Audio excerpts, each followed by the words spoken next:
Hello, Bacho. Let's read a given question. The question says, for skywave propagation, the radio waves must have a frequency range in between option A 45 megahertz to 50 megahertz, option B 5 megahertz to 25 megahertz, option C 35 megahertz to 40 megahertz, option D 1 megahertz to 2 megahertz. So, इस question में जो concept we will be using is of propagation of EM wave, propagation of EM wave. So depending upon the frequencies, हमारे पास तीन तरीके के propagations है. So that we will list it over here and we need to keep the results in mind. So first is ground wave propagation. अगर frequency less than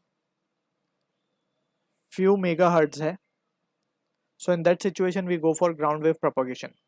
ठीक है ना.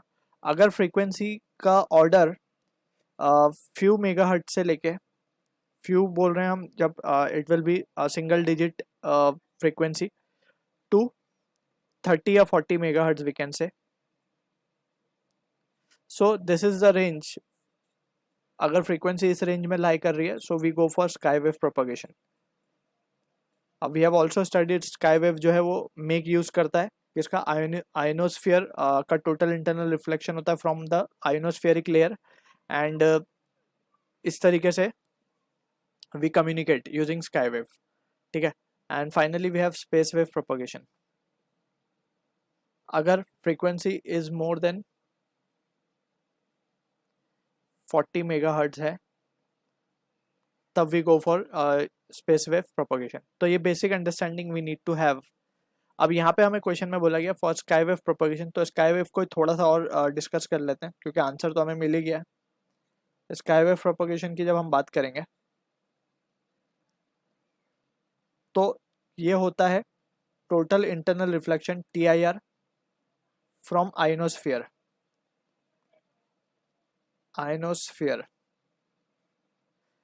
अगर हम मान ले कि let's suppose this is our earth surface and this is the ionospheric layer. So ionospheric layer में due to the presence of ions, यहाँ पे क्या होता है अगर हमने एक ट्रांसमिटिंग सिग्नल को भेजा, so by reflecting it come back to the earth surface जिसको हम बोलते हैं टोटल इंटरनल रिफ्लेक्शन का फिनोमेना.